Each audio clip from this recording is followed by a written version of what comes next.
Do you know what the difference between a weed and a flower is? No. A judgment. That's what it said on my tea. What is this thing called that holds the tea? The tea bag Holder. paper holder thingy. Yeah, I thought that was really good. What's the difference between a good date night and a bad date night, Steve? A judgment? A judgment. No. Whether you're talking to each other at the end of the night. That would be a good date night. I was going to just say, like, any date night is a good date night. Any date not had is a bad date night. There you go. Is that a qualifying? I think so. Okay. So we have even the bad date nights get us places. Yes. And our dates that are not the most fun and exhilarating still get us reconnected, even if it's just breathing and looking at each other. That sounds so romantic. Tasting our food. You said tasting in the microphone in such a weird way. Tasty. Please edit that out. Okay. So we have 2 date nights to review for the pod listeners. I hate the word pod. I like podcast. I feel like I'm trying to be cooler than I actually are when I say it. Actually am. You can just say it. Am. So for the podcast listeners. Yes. And when I say pod listeners, it's like, I'm just not that cool yet.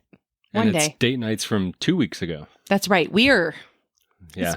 It's been a busy few weeks. What's been happening? You froze up? I thought you were going to keep going. I thought I gave you too hard of a question on this one. Okay. We went to the beach, had the first ever not exhausting family vacation. Yeah. Do you agree with that? Is that a fair? It had some exhaustion to it, but it was... of course. Yeah. There's 11 of us, of course. But with the kids getting older, there is a light at the end of the tunnel as far as how hands-on we have to be all week. It's not just their age. In January, they were only 6 months younger, and that one was exhausting. I think it was the proximity of restaurants, groceries, beach, and the size of the place we stayed. I agree. And then right after vacation, we jumped right in to the deep end to swim team, which is a 6-week family situation where our older teens and Zach, our coaches, and our middle 6 all swim. And even though Steve's quit the swim team multiple times, he's basically... What is your role of swim team, Steve? I'm in the swim team, even though I claim not to be. Yes, you claim not to be. He basically does some of the bookkeeping. So it's just this massive project, which the reason I do it is because I love the community it brings and the fact that all of my kids are swimming with their neighbors and friends. And it's just such a fun time. But it is a lot. It is a lot. It is a lot. You put on... You have 80 swimmers, so you have 80 swimmers plus their parents coming to practice 4 or 5 times a week. Then you have home swim meets where you're basically hosting an event for 300 to 400 people. It is 3 or 4 times a summer, and it is just a 6-week sprint. Yes, so it's a lot. We came back from beach, went right into swim team. Good start, good first week, but now we're going to be shifting date nights. It used to be we did date nights every Wednesday was pretty much what we did through winter and through early spring. And then this is always a little bit of a transition when the schedule changes. When are we going to get our regular? I think that's one of the obstacles of date night is like when the schedule flips, where do we put that date night in and where do we prioritize it again? And I think it's going to move to, I think we decided like July. No, we won't make it. Can't move to July. Oh, okay. I thought we were moving it to the weekend? To the weekend. Oh, okay. So date nights are moving from Wednesday to the weekend soon, which is going to be fun. But we wanted to review the last 2 date nights right before this whole season. We did have a 2 date night week. Yes, we did. We had a 2 date night week. The first one we literally squeezed in. So like we are the definition of just overbooking and overusing our yes. So we had one child in football in one location, another child in softball in another location, and 2 kids in 2 different cheers, and not to mention martial arts for the youngest 5 and Toastmasters. And it probably sounds like I'm trying to make a busy competition.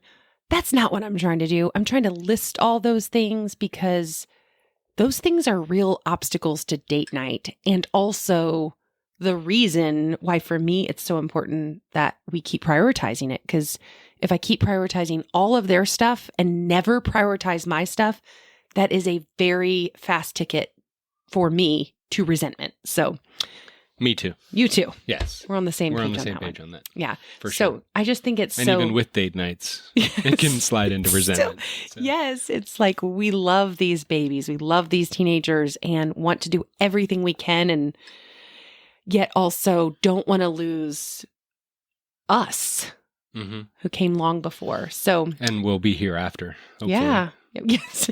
Yes. If we make it. If we make it. Hold on tight, Steve. Buckle up. Mm-hmm.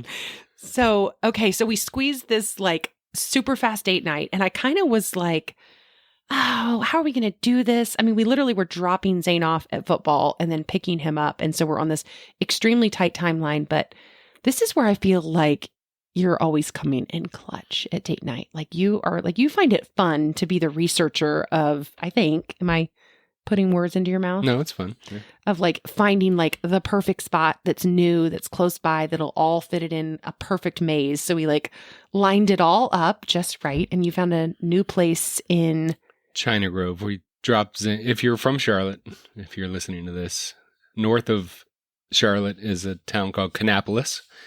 That's where Zane's football was. And from there, we went to a town called China Grove, which is a little town. Yeah, and I want to go back because I would love to like walk up and down the streets. Yeah, and they're revitalizing kind of the downtown area into a small town kind of feel. But there's a brewery / Italian restaurant that we went to called the Grove Cartel. Yes, and it turned out to be such a fun place. And they had strawberry wheat beer? I don't remember the name. Strawberry something. It was strawberry something, which just felt particularly festive. And it had a number of IPAs, pale ales, that sort of thing. The beer was pretty good. Yes. And but the pizza. Oh, the pizza was the best part. But I have to add that the strawberry beer felt particularly festive. Like I'm all for like in this season, like what is the theme? And with my kids, we went strawberry picking and we've been doing gardening. Like, so I really did enjoy the strawberry beer. And then the pizza, you're right, was the real winner there. We went as far to say it's the best pizza we've had in the Charlotte area. Yeah, and we've had a lot of pizza in the Charlotte area. We have. This is not like a small number of pizza places we've reviewed. How many pizza places do you think we've been to? I don't know. I don't know either, but it's not a small number. We take date night very seriously. As well as pizza. As well as pizza.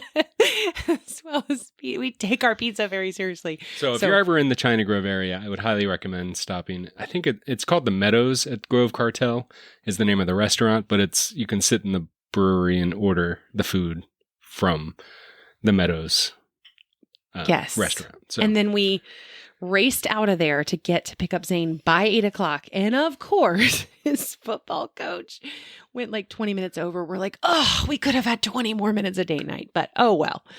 I'm the queen of running over, so I shall not talk. And then that same week we had a second date night on Friday. That was on Monday. And then we got 2 in 1 week, which felt super special.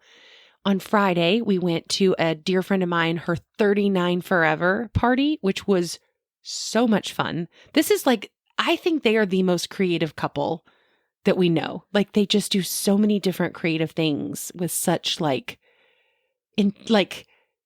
depth of creativity. And they had this game night where like all the 30s were against all the 40-year-olds. And so it was like 14 different games, complete with game boards and slideshows and like all the things, all the from Nerf guns to like see a picture of the birthday lady and seeing like what year she was born in. So it was this really fun. What year the picture was from? Yes, I'm sorry, not born in. Yeah. So it was like fun because you got to see some of these pictures from her past and then like guess songs, like where the songs, what year they were in. So it was this super competitive event. I mean, it was cutthroat. The 30s versus the 40s, which they said it was like youth versus wisdom. And it was a crushing blow to end the night. Yes. The we youth lost. won. We lost. But I mean, the birthday girl, she was on Team 30. Yeah, so we let them win. Yeah, we totally let them win. If they're listening, we totally let you win. So what was your favorite game? What was my favorite game? My favorite game, this is, I was thinking about this. My favorite game was the pictures because it gave me like more peeks into things before I knew her or even memories of when I knew her. Like, there was one where she was pregnant and she has 4 children. And so it's like, we had to guess like which baby was she pregnant with, which was so fun. Cause then I'm like talking to the people in our group, like, okay, it's gotta be older than your son, but younger than my daughter, like that was just, it was fun to do. Mm-hmm. And it felt cooperative, that one. And a fun magnet factor for me is like cooperative team situations. Mm-hmm. So which was your favorite game? My favorite game, well, I thought it was going to be the blindfolded chocolate tasting. There was, 12 different chocolate bars of some kind that you were blindfolded and had to taste. Yes. And guess brand and make. So like Milky Way or Three Musketeers or that sort of thing. There was a bunch of those. And I was blindfolded for that. And it was fun for about 6 or 7. Then it got to be a lot. It got to be a lot of chocolate. And then it also got to be a lot of realize I've been blindfolded in front of a room full of people now for quite a long 30 time. minutes. Oh yeah, I mean the kids texted during that game and they were like, "What are you doing?" or asked me a question. I just took a picture of you. I didn't know that picture. You took a picture of me? Yeah, there's a Great. picture. I'll show So it to you. You don't later. even know what's happening when you're blindfolded. A loss of control, which is not a fun factor for you. You want some control in your fun. Mm-hmm. So that was what you thought would be your most fun game, but what was your actual most fun game for the evening? I think shooting Nerf guns was fun. That would be your most fun game. You had three like red Solo cups and a person standing with their back to you. And they put a cup on their head and held 2 cups in their hands, and you had to shoot them off their head or hands with a Nerf bullet. I was terrible at that. Did you get a couple on that one? Yeah. I was the only person on our team, I think, that actually hit it. Yeah, I think so. Well, I was really busy talking. Yeah. That's our roles. Me talking, you shooting things. That sounds Competing. With Nerf guns. Let's Right. clarify. Competing. Yeah, you competing, me talking. That sounds about right. Yeah, so that was 2 date nights in 1 week, and we're looking forward to a season of date nights on the weekends, and we're hoping for live music, date nights with a racket, pickleball, tennis, racquetball, and many more fun things to come. So I think that's a wrap, unless you have anything else. Nope. That's it.